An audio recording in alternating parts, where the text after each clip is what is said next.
Salam teman-teman sekalian, berjumpa kembali dengan saya Arif Gule di channel TV Laskar Kristus ini. Ini channel yang kita bersama. Jangan lupa dukung dengan cara subscribe, like, dan komen, serta share video-video daripada channel ini. Terima kasih banyak. Saat ini kita melihat satu video dan bakal dicuplikan tadi ada sejumlah atau kelompok umat muslim yang beribadah atau sedang mengaji ataupun baca Al-Quran di trotoar jalan ya, atau di pinggir-pinggir jalan. Kenapa? Karena ada sesuatu aksi tertentu yang mereka lakukan, teman-teman sekalian. Nah, ini sangat menarik di mana saat ini sedang heboh-hebohnya gereja ditutup, gereja dilarang, ibadah Kristen diganggu, ibadah orang lain dibatalkan ya oleh mereka. Tetapi ya mereka justru bebas-bebas saja ya, walaupun itu bukan di masjid ya. Mereka beribadah di jalan sehingga aktivitas masyarakat yang lain pastinya terganggu. Teman-teman sekalian, untuk mempersingkat waktu, seperti biasa kita menonton videonya terlebih dahulu. Berikut videonya. Pemirsa, saat ini saya berada di alun-alun Kota Serang, di mana Banten Bertadarus telah dilaksanakan. Masyarakat bersama seluruh warga lagi rame-rame baca Al-Quran di alun-alun.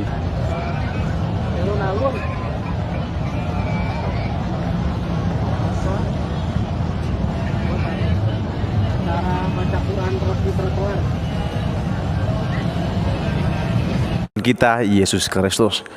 Hari ini saya dikejutkan dengan sebuah cuplikan video di mana ada sekelompok orang muslim yang membaca Al-Quran di sepanjang jalan, sepanjang trotoar, teman-teman. Sebelum kita membahasnya, saya ingin bertanya kepada teman-teman, kira-kira apa alasan mereka melakukan semuanya itu? Bagi saya, aksi mereka itu hanya untuk memamerkan diri, menarik perhatian banyak orang. Mereka ingin menyatakan bahwa mereka adalah orang-orang yang paling suci di dunia ini, sehingga harus membaca Al-Quran di sepanjang trotoar. Teman,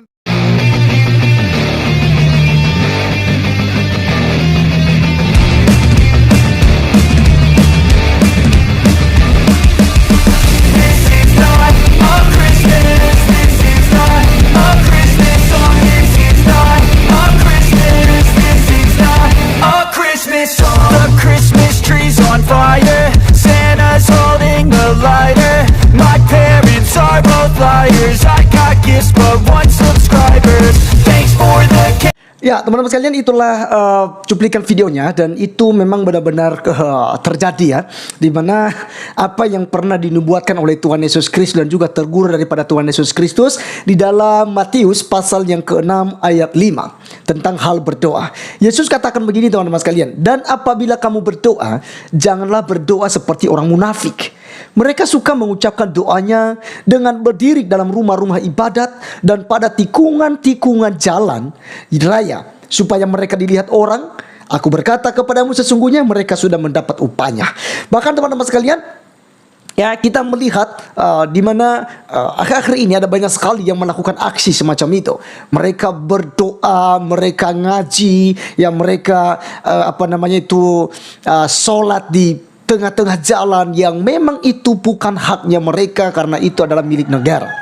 Nah, tapi teman-teman sekalian, ya lepas daripada itu, silakan saja sebenarnya. Mungkin kebetulan hari besar mereka dan ada keperluan ibadah lainnya. Tetapi kita melihat semuanya itu dilakukan berdasarkan pemberontakan mereka terhadap negara dan juga ketidakcocokan mereka terhadap sebuah keputusan daripada pemimpin negara yang ada di Indonesia ini, sehingga mereka melakukan aksi-aksi semacam itu.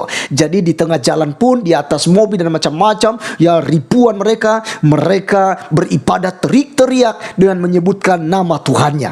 Teman-teman, ya di sisi lain kita melihat gereja ditutup. Ya, sudah ada izin, tapi dicabut lagi izin gereja tersebut karena orang-orang yang sempat tanda tangan tentang perizinan gereja untuk mendirikan gereja di salah satu desa, ya mereka cabut kembali tanda tangan mereka karena diancam bahwa jenazah mereka kalau meninggal tidak akan disolatkan, tidak akan dimandikan di dalam masjid. Sehingga teman-teman, ada banyak sekali dari pihak muslim yang kemudian mereka cabut kembali tanda tangan mereka, sehingga gereja itu ya mau tidak mau tidak dapat izin lagi, dan ya diusir ya, gembalanya diusir, gerejanya ditutup ya, pintunya ditutup, pasang paku dan macam-macam ya, dan mereka pasang spanduk ya, kami mayoritas Islam melarang keras untuk pendirian gereja di wilayah kami yang mayoritas Islam.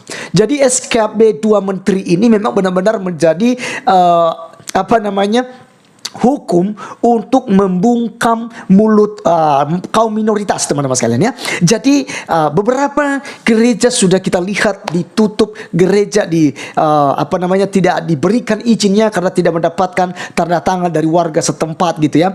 Jadi siapa juga ya dari pihak muslim kebanyakan tidak mau untuk menandatangani ya untuk pengajuan izin gereja ya, karena itu haram buat mereka, sama halnya seperti diajarkan oleh Ustadz Abdul Somad, Ustadz Adi Hidayah, Ustadz Nababan, Ustadz Agustan. Mereka katakan bahwasanya itu sama saja kita mendukung program ibadah mereka ya, kita mendukung ya tentang kekafiran mereka gitu ya. Jadi sama sekali dilarang umat mereka untuk tidak memberikan izin atau memperbolehkan orang Kristen membangun gedung gereja. Jadi teman-teman, ini juga yang sering diteriakin oleh Bang Denny Siregar, Bang Ade Armando, Bang siapa lagi nih, Abu Janda, ya Permandi Arya ya, dimana mereka sering teriakan ini ya, sekiranya Bapak Menteri mencabut SKB 2 ini ya, supaya tidak menjadi sebuah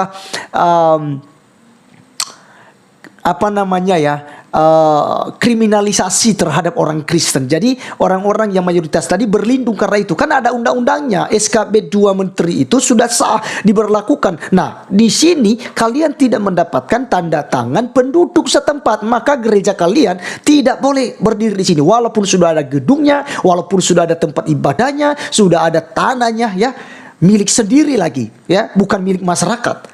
Harus ditutup. Karena apa? Karena belum mendapat izin ya. Jadi inilah yang selalu digunakan sebagai alasan mereka untuk menutup gereja, membatalkan ibadah orang-orang Kristen. Tetapi teman-teman, kalau kita melihat tadi, justru mereka di tikungan-tikungan jalan, ya di pinggir-pinggir jalan, di atas trotoar, di tengah-tengah jalan, mereka tutup semua akses jalan dan mereka sholat di sana, sehingga menyebabkan kemacetan di Jakarta, sehingga menyebabkan di sebuah kota itu ya terganggu aktivitas masyarakat yang bukan Islam ya, terutama orang Kristen, Buddha, Hindu, Konghucu ya, Katolik, mereka terganggu ya dengan aksi yang mereka lakukan. Nah teman-teman sekalian, mereka baik-baik saja, mereka semua itu kayak tidak merasa bersalah, merasa diri paling benar, merasa diri mereka yang sudah sampai dalam kerajaan sorga. Jadi di sini kita bisa mengambil sebuah kesimpulan dan kita bisa menilai dari keduanya.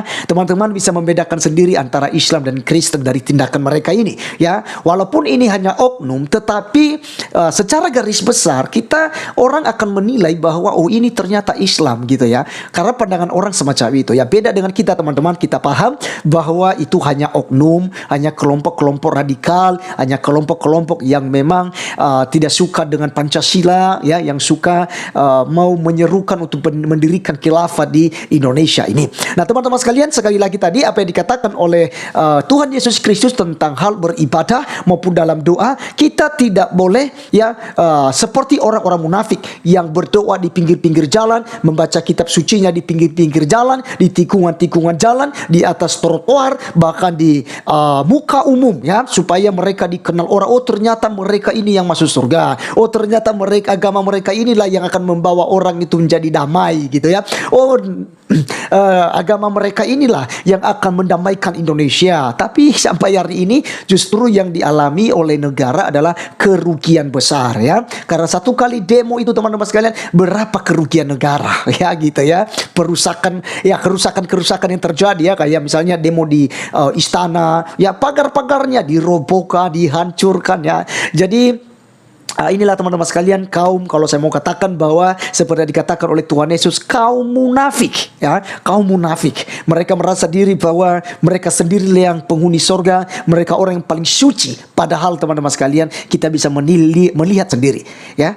Kalau penilaian kita saat ini saja melihat mereka bahwa ini adalah agama munafik ya, kelompok-kelompok yang menganut ajaran ini munafik Ya teman-teman sekalian, ya mereka tidak peduli dengan kepentingan orang banyak. Mereka hanya mementingkan diri sendiri. Mereka berpikir bahwa negara ini hanya untuk agama mereka, ya agama Islam. Padahal ada 6 agama yang diakui oleh Indonesia dan juga sudah diterima. Bahkan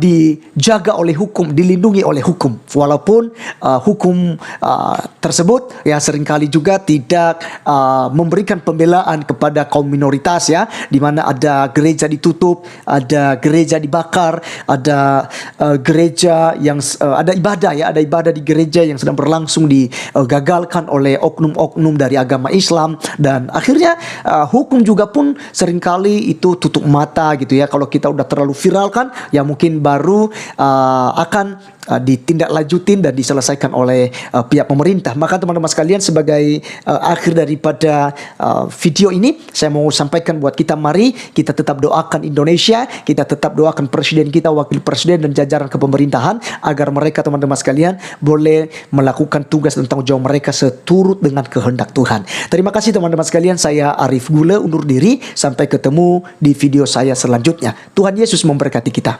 Salam.